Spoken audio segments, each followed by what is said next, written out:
उसको होश आया, उस वेश्या को उसने देखा तो वेश्या के प्रति उसकी आस्था उत्पन्न हो गई। उसने वेश्या से कहा कि मैं तुमसे शादी करना चाहता हूँ। वेश्या ने कहा कि मैं शादी तो कर लूंगी, लेकिन एक शर्त हमारी होगी, उस शर्त को मानना होगा। जो तुम्हारे पास धन होगा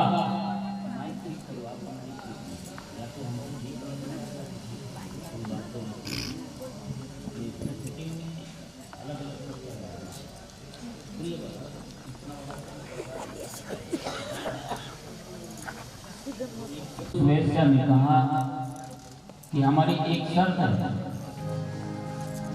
मैं तुम्हारी पत्नी तो बन जाऊंगा, लेकिन जितना तुम्हारे पास धन है वो सारा धन हमको देना होगा। उसने कहा कि मैं सारा धन तुमको दे दूंगा।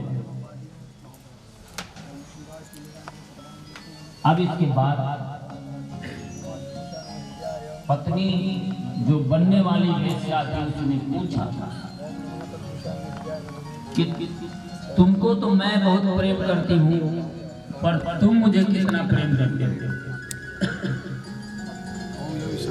तो उस ब्राह्मण ने कहा कि मैं तुमको इतना प्रेम करता हूँ कि अपने प्राण से भी अधिक, यदि मुझे प्राण देना पड़े तो मैं प्राण भी तुम्हें दे सकता हूँ। तो उस वेश्या ने कहा कि प्राण तो तुम्हारा नहीं चाहिए, तुम्हारे जो तुम्हारी पत्नी है और तुम्हारा एक बच्चा है, तुम यदि उसके प्राण को ला करके मुझे दे दो, उसे मार डालो, तब मैं तुम्हारी पत्नी बन जाऊंगा। और देखिए, जब व्यक्ति कामांध होता है, वासना से युक्त होता है, तो उसका विवेक नष्ट हो जाता है। और इसीलिए बड़े से बड़े आदमी भी ऐसे ऐसे कार्य कर देते हैं जिनके नाम होते हैं, और उनको भी अंत में जेल या कहीं जाना पड़ता है। मोबाइल बंद करो। ऐसे ही उस ब्राह्मण ने निश्चय कर लिया और घर गया, और घर जाने के बाद सोते हुए पत्नी को और अपने बेटे को मार दिया, उनके सिर लाकर उस वेश्या के हाथ में सौंप दिया और उस वेश्या से कहा विवाह करने के लिए। तो उस वेश्या ने कहा कि मूर्ख, जब तू अपने ब्याहिता पत्नी और अपने बेटे का नहीं हुआ तो तू मेरा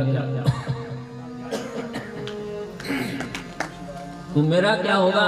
और ऐसा कह के उसने पैरों की ठोकर मारी और उसको बाहर निकाल दिया। उसका धन तो सब ले ही लिया था, अपने आदमियों को भेज करके उसके सारे धन का हरण कर लिया। ये वेश्या का अर्थ क्या होता है? जो बस में करे उसको वेश्या कहते हैं। और ये इन वेश्याओं का उदाहरण भागवत में भी आता है और जगहों पे आता है। ये कोई शरीर की वेश्या का मतलब नहीं है। ये जो मन को बस में करने वाली वेश्याएं हैं वो 5 हैं। ये पंच पंड वधू वृता 5 वेश्याएं हैं, और ये 5 वेश्याएं रूप, रस, गंध, स्पर्श और ध्वनि, इन 5 से हर व्यक्ति वशीभूत होता है। एक एक जीव, पतिंगा को आपने देखा है? पतिंगा जो प्रकाश के चारों ओर दौड़ता है और उसी में जल करके मर जाता है। पखियारी, अपने यहाँ क्या कहते हैं पता नहीं। वो पतिंगा प्रकाश के चक्कर में आकर के अपने प्राणों की बलि दे देता है, रूप के चक्कर में। और मछली रस के चक्कर में। ऊपर लोहे के कांटे में फंसा के कुछ भोज्य सामग्री मछुआरा डालता है और मछली उसको जैसे पाने के लिए आती है उसके गले में वो कांटा फंस जाता है और उस मछली की मृत्यु हो जाती है रस के चक्कर में। कई बार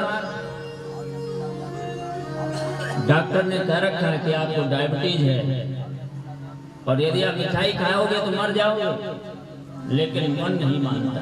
रस के चक्कर में फंस के आदमी परेशान हो जाता है। स्वाद के चक्कर में अपनी जिंदगी को व्यक्ति खराब करता है। क्या खाएं, कितना खाएं, कैसे खाएं, क्यों खाएं, ये शास्त्र कहता है। ऋतु के अनुकूल जो पदार्थ है उनको खाइए। और जो सेव पता नहीं कितने दिन का सड़ा हुआ गोडाउनों में बंद रहता है, कोल्ड स्टोर में बंद रहता है, उसका उपयोग हम करते हैं। और उसी सीजन में हमारे गांव में जो फल पैदा हो रहा है उसको नहीं खाते हैं।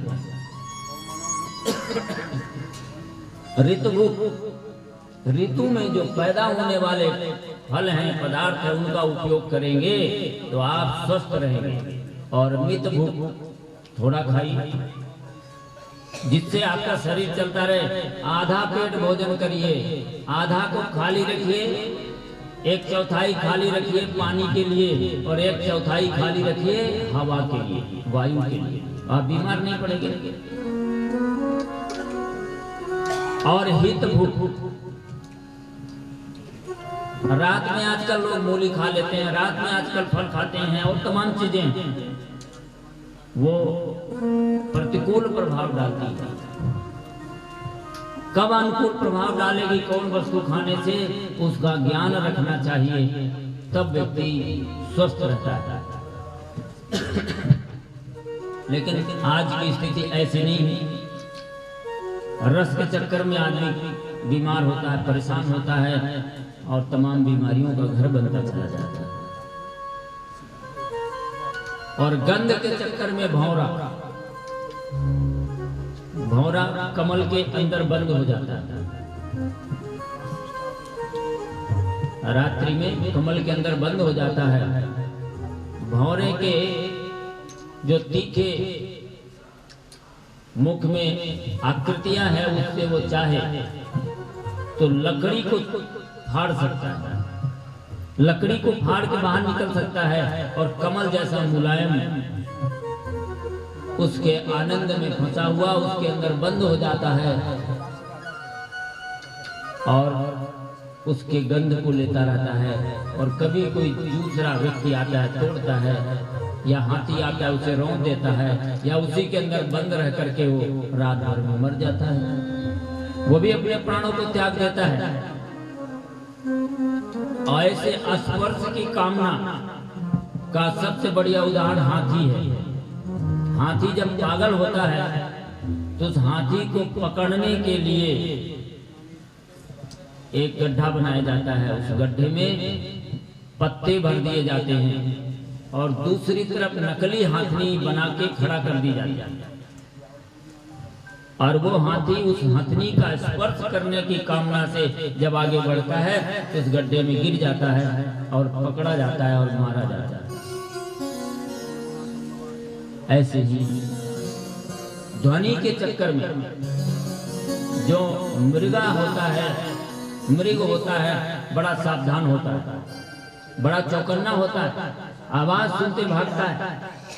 लेकिन वो भी शिकारी के चक्कर में फंस जाता है। जब शिकारी सुंदर गीत बजाता है, सुंदर ध्वनि देता है, तो उस ध्वनि को सुनने में लग जाता है और उसी गीत में पकड़ लिया जाता है।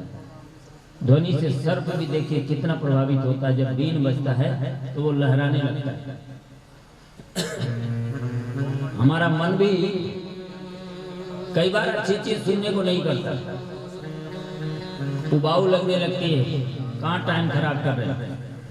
कोई भक्ति के गीत हो कई बार मन नहीं लगेगा, लेकिन कोई फिल्मी गीत गाने लगे तो मन लग जाएगा। हम इन 5 दशाओं के चक्कर में फंसे हैं। और इन्हीं से जो फंसा हुआ जीव है उसकी दुर्गति सुनिश्चित कैसे होती है, इस कथा के माध्यम से समझाना है। जिस वेश्या के चक्कर में था वो वेश्या भी नहीं मिली, हम इनके चक्कर में फंसे रहते हैं पर ये हमें सुख दे नहीं सकती। भोगो न भुक्ता वयमेव भुक्ता, कृष्णान जीर्णा वयमेव जीर्णा। हमारे भोग कभी खत्म नहीं होते, हम खत्म हो जाते हैं। हमारी तृष्णा कभी पूरी नहीं होती, हम पूरे हो जाते हैं।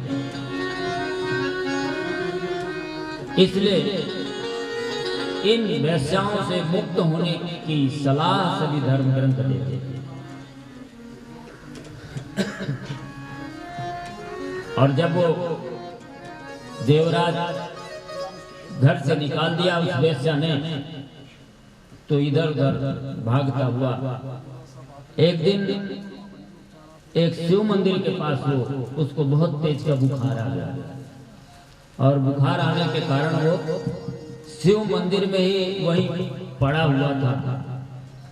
और वहीं पर एक संजोग ऐसा था कि स्थित्वा तत्र चा विप्रासो जरेणाति प्रपीडिता, शुश्राव सततं सेवी कथां विप्रमुखो।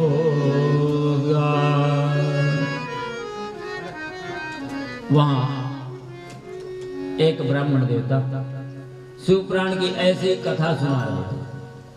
तो मंदिर में पड़ा पड़ा उसको बुखार था, कहीं जा नहीं सकता था, भूखा और प्यासा था। उसको जरूरत थी कि यहाँ यदि पड़े रहेंगे तो हो सकता प्रसाद बटेगा तो कुछ भोजन मिल जाएगा। उसको कथा सुनने की कोई रीति नहीं थी, कोई रुचि नहीं थी, वो तो मजबूरी में पड़ा था। लेकिन भगवान की कथा उसके कानों में तो जा रही थी, और उस कथा सुनने के कारण से वह पापों से मुक्त हो जाता है, और शीघ्र ही उसके मृत्यु का समय आ गया। पापी व्यक्ति बहुत दिनों तक नहीं जीता, उसकी अकाल मृत्यु होती है, समय से पहले ही मर जाता है। और पापी को लेने के लिए कौन आते हैं? यमदूत। और पुण्यात्मा को लेने के लिए कौन आते हैं? भगवान के दूत आते हैं। शिव दूत आते हैं या विष्णु दूत आते हैं। जो शिव जी का उपासना करता है तो शिव दूत आते हैं, और जो विष्णु जी की उपासना करता है तो विष्णु दूत आते हैं। शिव और विष्णु में कोई अंतर नहीं है, तीनों देव एक है, उनके शरीर अलग अलग। इसकी कल चर्चा करेंगे, उत्पत्ति से लेके सब कुछ कैसे हुई, ये दुनिया कैसे बनी, और इन तीनों देवों का क्या महत्व है, ये सब कल की चर्चा में करेंगे। आज तो महत्व सुना रहे हैं कि कथा सुनने का क्या महत्व है। जैसे उसके मरने का समय हो गया तो बड़े बड़े यमदूत आ गए, उसके प्राण को खींचने लगे। और उसी समय शिवदूत आ गया, और शिवदूतों ने उसको रोका कि नहीं नहीं, इसको तो हम भगवान शिव के यहां ले जाएंगे। तो यमदूतों ने कहा कि आपको गलती हो गई होगी, ये तो महापापी है, इसको तो यमलोक जाना है, यमराज के दंड भोगने हैं। तो यमदूतों को समझाया शिवदूतों की, नहीं नहीं, इसे तो भगवान शिव का आदेश है, इसने शिव पुराण की कथा सुनी है। तो यमदूतों ने कहा कि इसने कोई कथा नहीं सुनी, ये तो पड़ा हुआ था मंदिर में, अपने मजबूरी में, बुखार था, जा सकता नहीं था, भूखा था, भोजन के चक्कर में पड़ा था, ये कोई कथा नहीं सुन रहा था। तो शिवदूतों ने कहा कि देखो, यदि धोखे से किसी को अमृत पिला दिया जाए तो क्या वो अमर नहीं होगा? धोखे से किसी को विष पिला दिया जाए तो क्या वो मरेगा नहीं? धोखे से यदि आग में पैर पड़ जाए, धोखे से यदि करंट छू लेगा कोई तो मरेगा नहीं क्या? उसको बिजली लगेगी नहीं क्या? करंट लगेगा कि नहीं? तो जब ये सब धोखे से हो सकता है, किसी को धोखे से शराब पिला दो तो उसका धर्म नष्ट नहीं होगा, वो अपवित्र नहीं कहा जाएगा। और धोखे से गंगा जल पिला दो तो क्या वो गंगा की पवित्रता का लाभ नहीं मिलेगा उसको?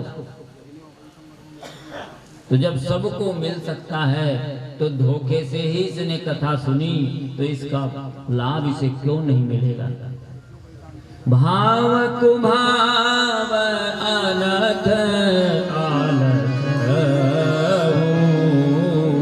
भावे कुभावे अलख आलख नाम जपत मंगल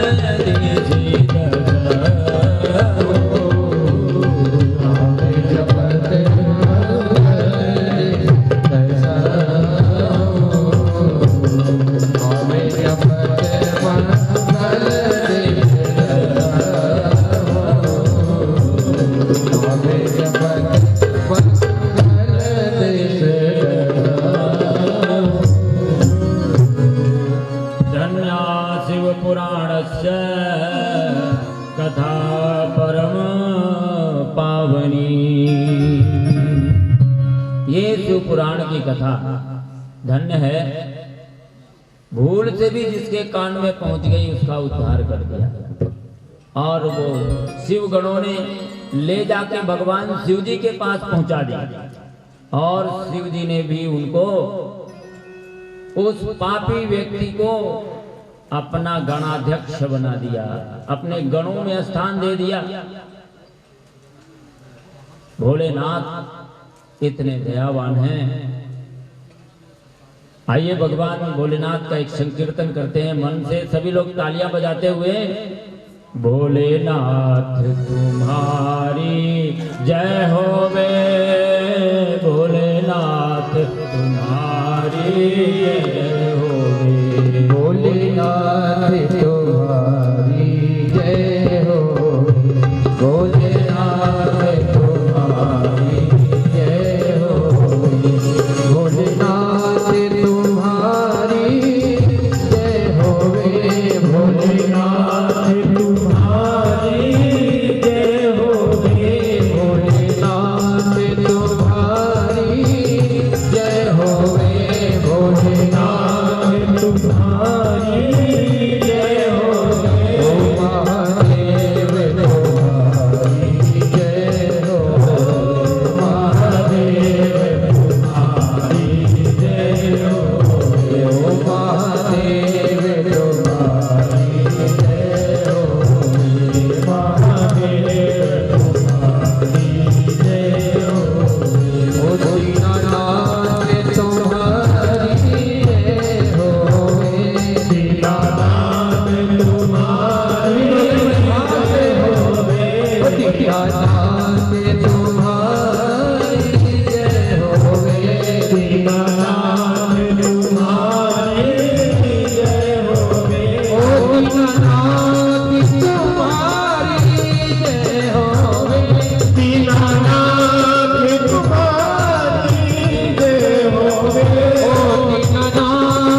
उसके मृत्यु का समय आ गया। पापी व्यक्ति बहुत दिनों तक नहीं जीता, उसकी अकाल मृत्यु होती है, समय से पहले ही मर जाता है। और पापी को लेने के लिए कौन आते हैं? यमदूत। और पुण्यात्मा को लेने के लिए कौन आते हैं? भगवान के दूत आते हैं। शिव दूत आते हैं या विष्णु दूत आते हैं। जो शिव जी का उपासना करता है तो शिव दूत आते हैं, और जो विष्णु जी की उपासना करता है तो विष्णु दूत आते हैं। शिव और विष्णु में कोई अंतर नहीं है, तीनों देव एक हैं, उनके शरीर अलग अलग है। इसकी कल चर्चा करेंगे, उत्पत्ति से लेके सब कुछ कैसे हुई, ये दुनिया कैसे बनी, और इन तीनों देवों का क्या महत्व है, ये सब कल की चर्चा में करेंगे। आज तो महत्व सुना रहे हैं कि कथा सुनने का क्या महत्व है। जैसे उसके मरने का समय हो गया तो बड़े बड़े यमदूत आ गए, उसके प्राण को खींचने लगे। और उसी समय शिवदूत आ गया, और शिवदूतों ने उसको रोका कि नहीं नहीं, इसको तो हम भगवान शिव के यहां ले जाएंगे। तो यमदूतों ने कहा कि आपको गलती हो गई होगी, ये तो महापापी है, इसको तो यमलोक जाना है, यमराज के दंड भोगने हैं। तो यमदूतों को समझाया शिवदूतों की, नहीं नहीं, इसे तो भगवान शिव का आदेश है, इसने शिव पुराण की कथा सुनी है। तो यमदूतों ने कहा कि इसने कोई कथा नहीं सुनी, ये तो पड़ा हुआ था मंदिर में, अपने मजबूरी में, बुखार था, जा सकता नहीं था, भूखा था, भोजन के चक्कर में पड़ा था, ये कोई कथा नहीं सुन रहा था। तो शिवदूतों ने कहा कि देखो, यदि धोखे से किसी को अमृत पिला दिया जाए तो क्या वो अमर नहीं होगा? धोखे से किसी को विष पिला दिया जाए तो क्या वो मरेगा नहीं? धोखे से यदि आग में पैर पड़ जाए, धोखे से यदि करंट छू लेगा कोई तो मरेगा नहीं क्या? उसको बिजली लगेगी नहीं क्या? करंट लगेगा कि नहीं? तो जब ये सब धोखे से हो सकता है, किसी को धोखे से शराब पिला दो तो उसका धर्म नष्ट नहीं होगा, वो अपवित्र नहीं कहा जाएगा। और धोखे से गंगा जल पिला दो तो क्या वो गंगा की पवित्रता का लाभ नहीं मिलेगा उसको? तो जब सबको मिल सकता है तो धोखे से ही इसने कथा सुनी, तो इसका लाभ इसे क्यों नहीं मिलेगा? भाव कुभाव अलख अलख, भावे कुभावे अलख अलख, नाम जपत मंगल दिजित, नाम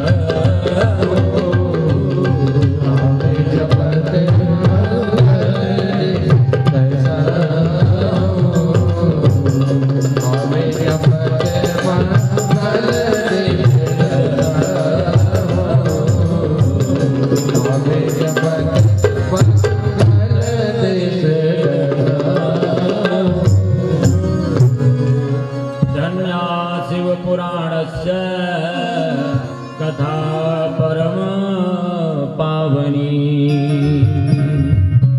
ये शिव पुराण की कथा धन्य है, भूल से भी जिसके कान में पहुंच गई उसका उद्धार कर दिया।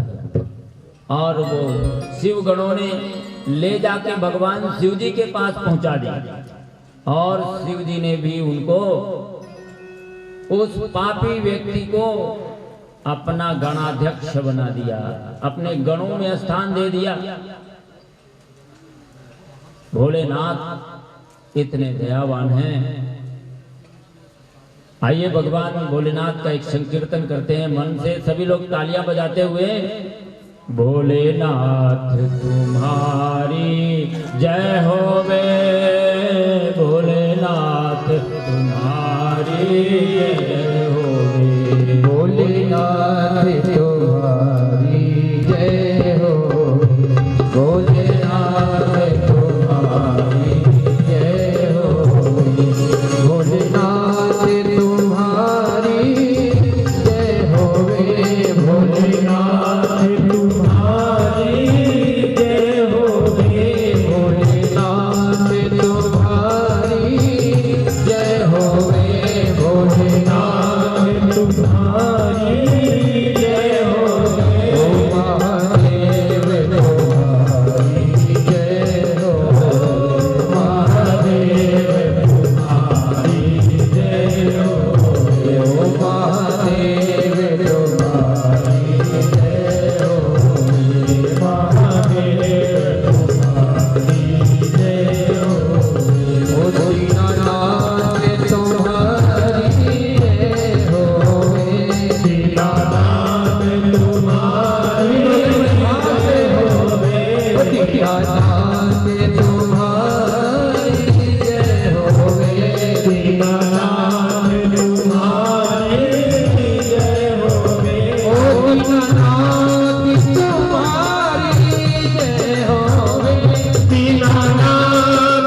कथा सुनने से एक पतित व्यक्ति भी किस प्रकार से उत्तम गति को प्राप्त कर लेता है, ऐसे ही एक स्त्री की भी कथा है। एक पुरुष और एक स्त्री की कथा सुना के सूत जी ने शिव पुराण की महिमा श्रवण सुनाई है। दूसरी कथा है, समुद्र निकटे जैसे ग्रामो भास्कर संजका वसंति यत्र पापिष्ठा वेद धर्मो गीता जना। समुद्र के किनारे वास्कल नाम का एक गांव था और उस गांव में रहने वाले जितने भी लोग थे सब पापी थे, पाप कर्म में लगे हुए सभी जाति के लोग। वो गांव का गांव ही पूरा पाप युक्त था। और उसमें एक ब्राह्मण भी ऐसा था। ब्राह्मण का उदाहरण क्यों दिया जाता है? ब्राह्मण समाज को दिशा देने वाला था। जब ब्राह्मण समाज का भटकता है तो समाज भटक जाता है। जब हमारा ब्रेन भटकता है, दिमाग भटकता है, तो शरीर भटक जाता है। ऐसे ही एक बिंदुक नाम का ब्राह्मण था और उसकी पत्नी का नाम चंचुला था। ये दोनों उस गांव में रहते थे। ब्राह्मण भी पदभ्रष्ट हो चुका था, कुसंग में फंसा था, वो भी वेश्याओं के चक्कर में फंसा था,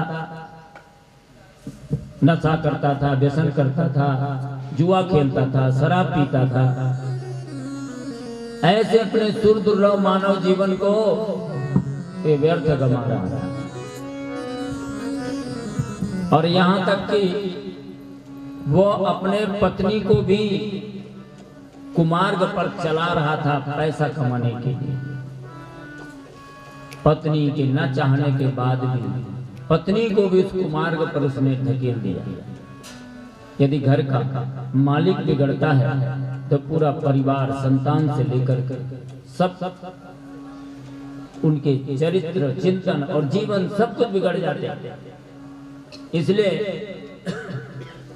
समाज के मार्गदर्शक हों, समाज के राजनेता हों, समाज के धर्माचार हों या परिवार का कोई मुखिया हो, उसे अपने जीवन को इतना शानदार, इतना अग्रगण्य, इतना श्रेष्ठ बनाना चाहिए जिसकी नकल सहज पीछे अनुयायी करें और उनका जीवन बदलता हुआ चला जाए। कभी समाज में ब्राह्मण का जीवन ऐसा होता था जिसको देख करके लोगों को श्रद्धा होती थी और सहज रूप से समाज बदलता हुआ चला जाता था। आज वो स्थितियां बदलती चली जाती हैं। उसी का दिग्दर्शन, कलयुग का दिग्दर्शन तो हो रहा है, इसमें कराया जा रहा है। और जब बिंदु अपने मार्ग से भटक गया, उसने अपने माता पिता सबको दुख दिया। कोई भी माता पिता संतान से ही अपेक्षा करता है कि मेरी संतान होगी। पुत्र नाम के नरक से उतारने वाला होता है पुत्र, उसका नाम इसीलिए पुत्र रखा। और वो पुत्र तारता कब है नरक से? जब सुकर्म करता है। ऐसे हमारे मुरलीधर जी, जिन्होंने मोहन मुरली वाले,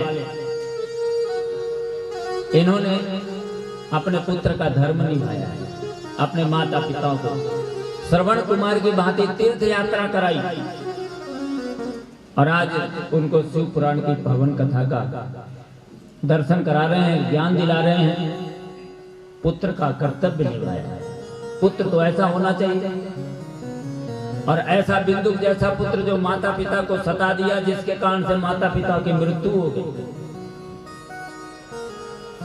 भागवत में भी ऐसा आता है। धुंधकारी क्या था? उसके कारण उसके माता पिता दोनों मर गए और तीर्थ करने के लिए गोकर्ण महाराज गए। सारे जगह तीर्थ करा के लाए, लेकिन फिर भी वो प्रेत बन के सामने खड़ा हो गया। तो गोकर्ण महाराज ने कहा कि भाई मैं तो तेरा गया कर आया, अब हमारे धर्म ग्रंथ में कोई दूसरी बात तो है नहीं। पितरों को तारने के लिए अधिक से अधिक गया होता है, गया में मैं पहुंचा दिया तुमको। तो वो क्या कहता है, गया श्राद्ध सते नापि मुक्तिर्मे ना भविष्यति। अरे 100 गया करा दोगे तो भी मेरी मुक्ति नहीं होगी। क्यों नहीं होगी? माता पिता को दुख देने वाला उसकी सैकड़ों गया भी मुक्त नहीं कर सकते। गया में तो मुक्ति होती पापियों की, लेकिन माता पिता को दुख देने वाला वो महापातकी होता है, उसकी कोई मुक्ति नहीं होती। न मातृसमो देवा न पितृसमो गुरु। माता के समान कोई देवता नहीं और पिता के समान कोई गुरु नहीं होता। पिता से श्रेष्ठ ज्ञान देने वाला, पिता से अधिक शुभचिंतक, पिता से अधिक मित्र कोई दूसरा नहीं हो सकता। दुनिया कुछ भी प्रलोभन दे, ये बात जिस पुत्र को समझ में आ जाती है वो माता और पिता का भक्त होता है, और माता पिता ही ऐसे निस्वार्थ संबंध इस धरती पर है जो अपनी संपूर्ण तप की पूंजी देकर के अपने संतान को ऊंचा उठाना चाहता है। ऐसे माता पिता को दुख देकर के बिंदु का जीवन अंत हो जाता है, और जब वो मरता है तो उसको नरक की यातना भोगनी पड़ती है। यमदूतों के द्वारा नरक पहुंचा दिया गया, और नरक की भीषण यातनाएं सहने के बाद उसका वर्णन हम आगे करेंगे। नरक की भीषण यातनाओं को सहने के बाद उसे प्रेत बनना पड़ा। जो अतिरिक्त कामनाओं से व्यक्ति मरता है, किसी कामना को लेके जो मरता है उसे प्रेत बन करके फिर से आना पड़ता है पूरा होने के लिए। और जो स्वाभाविक कामना को लेके मरता है उसे भी जन्म लेकर के उसके अनुकूल शरीर धारण करके उस कामना को भोगना होता है इस संसार में। जिस प्रकार की मति होती है, अंते या मति ता गति। मरते समय जो सोच के व्यक्ति मरता है उसकी वही गति हो जाती है। एक व्यक्ति उसकी मृत्यु होने वाली थी, तो वो बेचारा कुछ बोलना चाहता था। तो बेटों ने सोचा कि पिताजी मरने वाले हैं, तो हो सकता है तिजोरी की चाबी कहीं सुरक्षित रखा होगा, वो देने वाले होंगे। तो डॉक्टर साहब को लाएगा, डॉक्टर साहब एक बार तो ऐसा प्रयास कर दीजिए कि हमारे पिताजी बोल दे।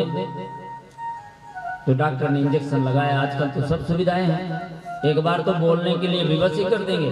एक आवाज निकली उस बूढ़े व्यक्ति की, और उसने कहा, अरे मूर्खो, देखो बछड़ा झाड़ू खा रहा है। वो सामने उनकी मृत्यु का समय था, प्राण निकल रहा था, लेकिन दृष्टि पड़ गई कि एक बछड़ा एक झाड़ू खा रहा था। तो उस बेचारे का मन था वहां कि देखो एक झाड़ू का नुकसान हुआ जा रहा है, बछड़ा खाया जा रहा है। मरते मरते भी भगवान का नाम नहीं बोला। झाड़ू में प्रवृत्ति उसकी अड़ी हुई है, तो मरेगा तो फिर से लौट के कीड़े पतंगे कुछ न कुछ, कुत्ता बिल्ली कुछ बन करके घर के आसपास घूमता रहेगा। नानक जी ने एक बार कहा कि एक अपने शिष्यों के साथ जा रहे थे, तो एक मंडी थी, उस मंडी में बड़ा सा चावल गेहूं का ढेर लगा था, और उस गेहूं के ढेर को एक बकरा आता था, और बकरा दौड़ के बड़े प्रेम से जल्दी जल्दी खाने लगा। तो उस व्यापारी ने एक डंडी उठाई और बड़ी तेजी से मारा कि वो बकरा गिर गया, बेहोश हो गया। उसको देख करके नानक जी हंसे। तो शिष्य ने कहा कि गुरुदेव, आप जैसे श्रेष्ठ ज्ञानी उस बकरे की दशा को देख करके आपको हंसी आ गई, पर संत की हंसी का भी तो कोई कारण अवश्य होता है। संत किसी की पीड़ा को देख के तो कभी हंस नहीं सकता। तो पूछा, तो नानक ने कहा कि देखो, हंसी मुझे इस बात की आई कि ये बकरा इसी घर का कभी मालिक था, और ये इसी का बेटा है। ये मर गया और बकरा बन गया आसक्ति के कारण, और उसको ये याद बना है कि ये ढेर तो मेरा ही है, ये दुकान तो मेरी ही है, ये बेटा तो मेरा ही है, और यही समझ करके उसने बड़े अपनापन के साथ खाना शुरू कर दिया। पर बेटे को क्या पता कि मेरा बाप ही है, उसने लाठी मार दिया और बेहोश हो गया। ये आसक्ति के बंधन के कारण व्यक्ति को बार बार पुनरपि जन्मम पुनरपि मरणम पुनरपि जननी जठरे शयनम, बार बार इस चक्कर में आना पड़ता है, इस संसार में आना पड़ता है। इसके बाद भी ये मनुष्य इतना दिग्भ्रमित है कि इस जीवन का सदुपयोग नहीं करना चाहता। बिंदु की तो दुर्गति हो गई, पत्नी बची, पत्नी भी वो पहले से ही कुमार्ग पर पत्नी को भी चला दिया। पत्नी भी कुमार्ग पर चलने लगी, धन कमाने के लिए अपने देह का व्यापार करने लगी, और धीरे धीरे वृद्धावस्था को प्राप्त करके एक दिन भूख और प्यास से वो रास्ते पे बैठी थी कि कोई आए कुछ तो दे दे। कुछ लोग, कुछ माताएं, जैसे अभी बहुत सारी माताएं आती जाती हैं, कुछ हाथ में कथा, सत्संग, प्रवचन, देव मूर्ति, इन सभी जगहों पे कुछ न कुछ लोग लेके जाते हैं, चाहे हाथ में थोड़ा फूल ही लेके जाएं, कुछ प्रसाद लेके जाएं।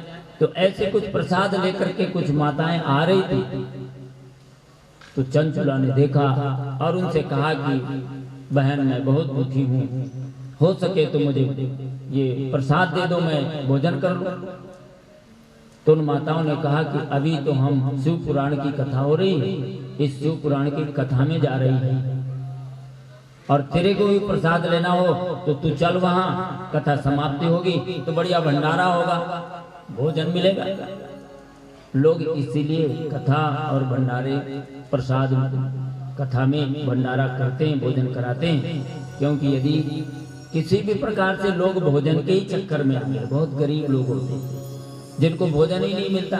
अब आप हमारे चित्रकूट में भोजन के नाम पे कथा शुरू करो, शायद यहाँ तो नहीं मिलेंगे, लेकिन हमारे चित्रकूट में आप कभी कथा करो और भंडारे के नाम पे कर दो तो खूब आदमी आ जाएगा, भोजन के चक्कर में आ जाएगा, गरीबी है। तो ऐसे जगहों पे जहाँ पर कथा न सुनने वाला भी रोटी के चक्कर में आ गया, भोजन के चक्कर में आ गया, पर यदि कथा सुनेगा तो उसका कल्याण हो जाएगा, तो जो कथा सुनवा रहा है उसका भी कल्याण हो जाएगा। इस बीच में जब कथा होती है, उस कथा के समय में यदि कोई भोजन कराता है किसी को, तो जिस का भोजन कर रहा है, जिस कथा श्रोता का भोजन कर रहा है, करने वाले का आधा पुण्य कथा श्रोता को प्राप्त होता है। इसलिए भोजन की व्यवस्था, अन्न की व्यवस्था, अन्न क्षेत्र की व्यवस्था, लोग बड़े बड़े जिनको भगवान ने संपन्न बनाया है वो इस प्रकार की व्यवस्था करते हैं। तो वहां पर भी अन्न क्षेत्र था, भोजन की व्यवस्था थी, कथा श्रवण करने के बाद भोजन बढ़िया मिलना था।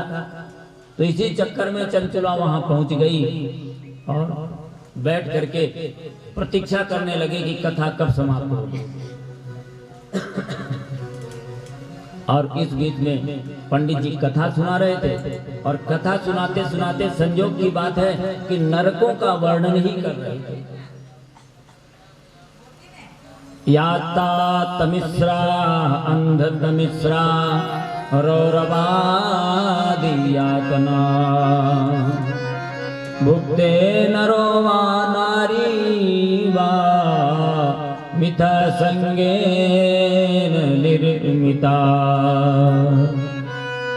मिथ्या वासनाओं के चक्कर में पड़कर व्यक्ति कर्म करता है और उन कर्मों के फल भोगने के लिए उसे नरकों तक की यातना करनी पड़ती है।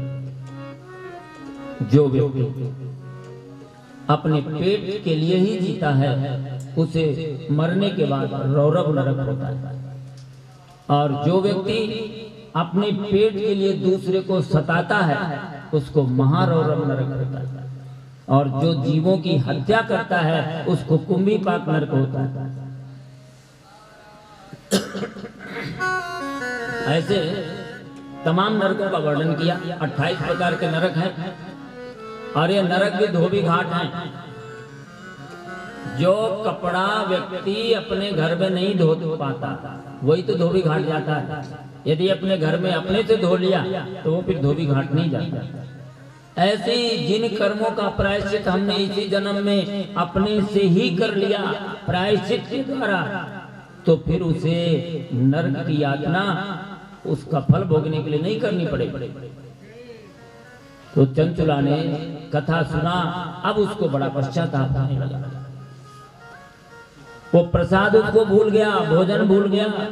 अब उसको याद है कि मैंने ओहो इतना पाप किया।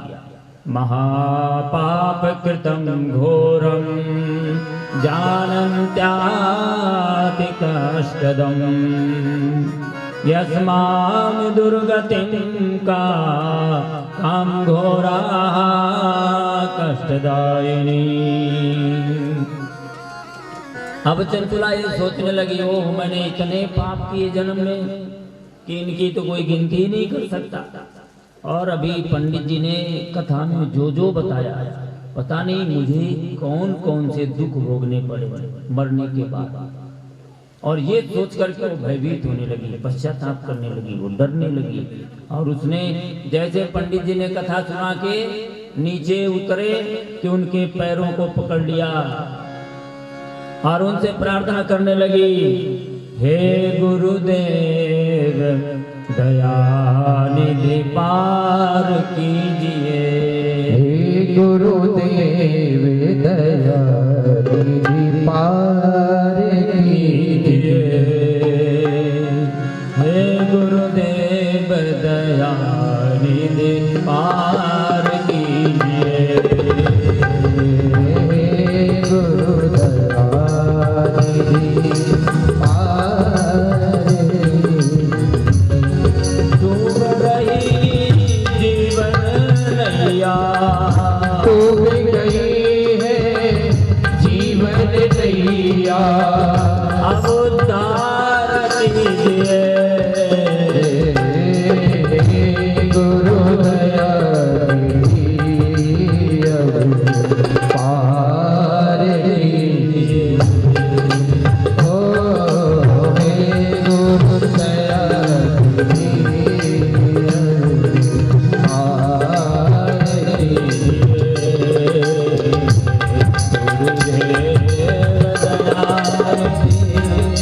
उद्धार कीजिए। गुरुदेव दयानिधि उद्धार कीजिए। हे गुरु दयानिधि पार कीजिए। किया है हमने पाप बहुत, अब तार दीजिए। किया है हमने पापियों को अब तार दीजिए।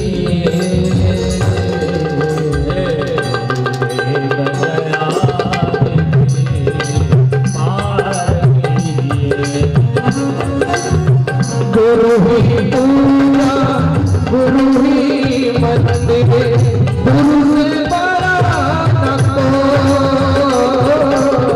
गुरु ही पूजा गुरु ही मंदिर, गुरु से बड़ा न कोई। हे गुरुदेव दयानिधि पार कीजिए।